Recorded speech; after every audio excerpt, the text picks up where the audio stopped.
Hey guys, and welcome to day 19 of the challenge. Good job on getting this far. So today we're lucky or I'm lucky definitely anyway. We still have some lovely sunshine here, even though it's a little bit chillier. So let's start off in a cross-legged position in the center of our mat. Or if we're in the garden, just come into a cross-legged position, grounding through our sit bones, allowing our legs to fall open to the side, allowing our spine to sit supported on our pelvis, nice and tall. And just taking a couple of moments to intentionally draw our shoulders down and back, releasing them and encouraging them to relax. Our neck is in a neutral position and our head resting on top. Allow our eyelids to soften, and if we feel comfortable, let them close. You can rest your hands on your knees, or if you prefer, bring them to heart center.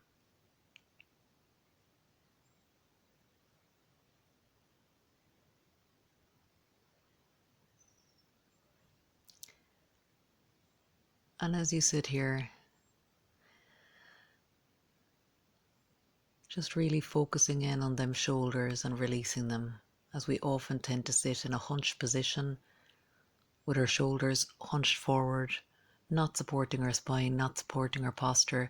So it doesn't come naturally to sit upright, and it takes a little bit of extra effort. So let's try and bring that into our practice today as we move through our poses. So we'll start bringing both fingertips to the side, keep our left fingertips down, bring our right hand to the left side of our head and draw it down towards our right ear, getting a nice stretch all along our left neck into our shoulder.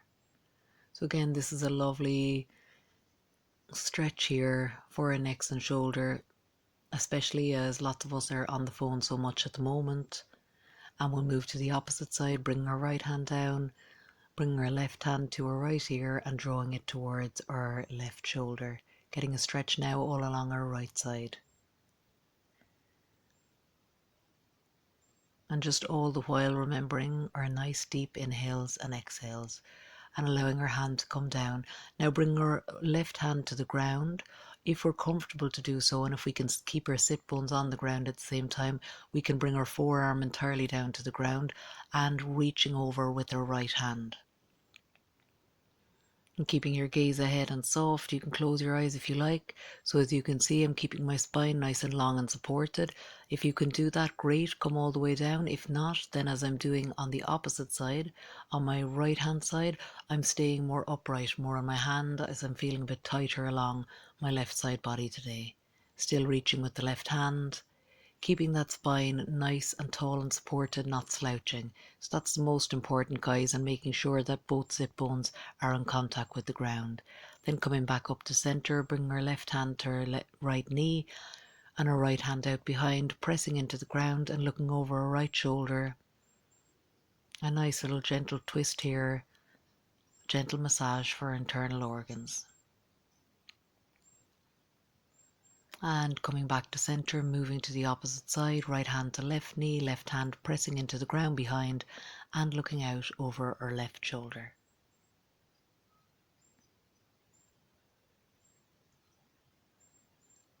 Inhaling and exhaling and coming back to center.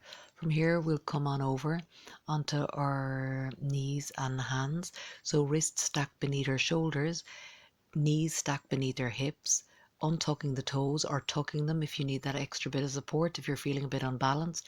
Nice long flat back, gaze between our hands in our tabletop position, and we're going to start to move into cats and cows in just a moment. So as we curl our spine, we allow our head to draw up in our gaze, and as we arch into our cat position, we stretch our upper back, curling into cow on the exhale and arching as we move back into cat position. Curling as we initiate the movement from our tailbone right up into our upper back and arching as we move back into cat. And again, curling as we move back up into cow position, gaze up to the sky, and arching as we come back into cat. Then back into tabletop, bring our right foot up to the outside of both our hands. Allow our left leg to come slightly back just to give us that bit of space in the left hip, and our foot flat to the ground. Right ankle is stacked beneath the right hip. Both hands on the inside are pressing into the ground, directly underneath, wrist directly underneath shoulder, and we're getting a nice hip opener here for our left hip. And just enjoying this movement as we breathe in and out. Then from here we'll bring our foot into center, hands on either side. Might need to stretch it out, so you want your back hip above your back knee. Pointing through our right foot, nice flat back, half splits. Gaze can be towards our front toe or straight ahead, so wherever is comfortable for your neck. And inhaling and exhaling here, enjoying the stretch for our right leg. From here we're going to bend that, bring it back into tabletop and draw our left leg forward, allowing our right leg to come slightly back, untucking the toes. Again, if you need more support for your right leg here, putting a folded towel, blanket or folded mat under your right knee will make this more comfortable.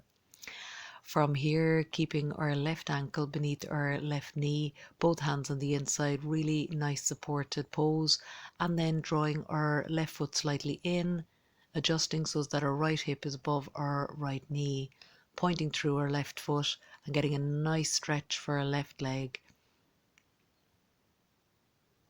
as we flatten our back, come up onto our fingertips and enjoy our half splits on the left side. Then bending and coming back to tabletop as we move into a down dog. So we'll start to curl the feet, press through our hands are shoulder distance apart, all 10 knuckles grounding down, lifting our hips nice and high, stretching through our hamstrings, pressing through the balls of our feet, putting a slight bend in our knee if our hamstrings feel particularly tight today, or walking the dog again if our hamstrings are feeling that bit tight. From here we'll raise our right leg up behind us, pointing our toe, making sure we keep our hips nice and squared all the time. So that's both hip points pointing down to the ground. And from here, we'll tiger curl our right foot in and place it behind our right hand, ankle beneath knee, coming down onto our left knee and foot if we want a more restorative version, or pressing back up like so and bringing our left foot to the ground as we raise our right hand overhead and come into a side lunge twist. Our gaze can be on our hand on the ground, or you can raise it to the sky if you want more of a challenge for your balance. Bring your right hand down, step your foot back into down dog, and we'll do the same on the opposite.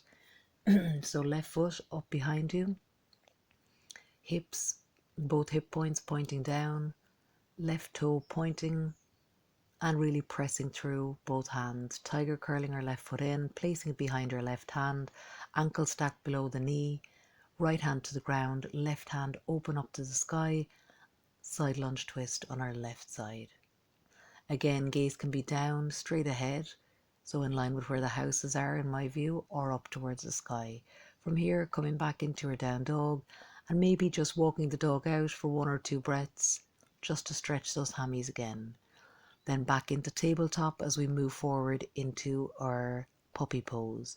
So hips directly above our knees, hands shoulder distance apart, allow our chest to fall down towards the ground and our head to follow. A nice cooling pose here for us. And maybe in this position, just allowing yourself a moment to close your eyes, see how you're feeling, notice your breathing. Then coming back up to tabletop and turning yourself round into a seated position, bringing your feet together in a diamond shape, allowing your legs to fall open to the side, catching just above your ankles with your hands and hinging from the hips as we fold forward. So some of you might come a very small amount forward, others may come as far as the feet, and this will vary on the day, again just depending on your flexibility right now. So just go to a point that is comfortable for you but where you still feel an element of challenge, and then just breathe into it. From here we'll come back up. We'll stretch our left foot out, flexing the toes, bring our right foot into our left leg, point our hips in the direction of our left foot, raise our hands overhead, and hinging from the hips we begin to fold over our left leg, remembering to really press down through our sit bones all the time. You can bring your hands to your foot, to the ground on either side, or to either side of your calf, depending where is comfortable. Then coming back up, reaching our left hand to our right knee, our right hand out behind, a nice gentle counter twist here. And from here we'll come back to center, we'll open up our right leg, bring our left in, draw it in against our right, bring our hips to face our right foot, toes flexed on our right foot, hands raised overhead, hinging from the hip as we fold forward. And again, resting your hands on your foot or on the ground, wherever is comfortable, and just breathing into the space. Then drawing our right hand to our left knee and our left hand out behind, gaze over the left shoulder. Inhaling and exhaling.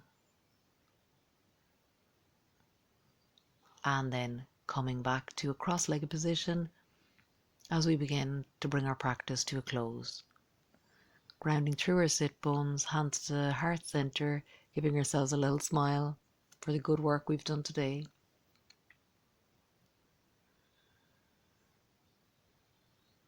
Maybe if you feel comfortable to do so, tilting your chin towards your heart, allowing ourselves to listen to the wisdom of our heart today as we go through our daily activities.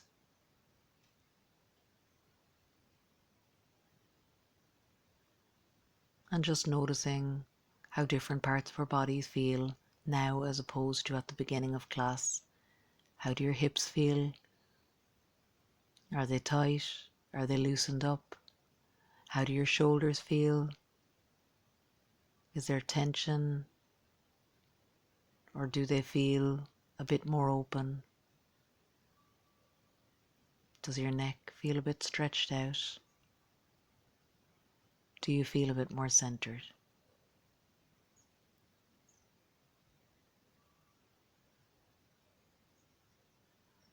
Allowing your breath to return to normal.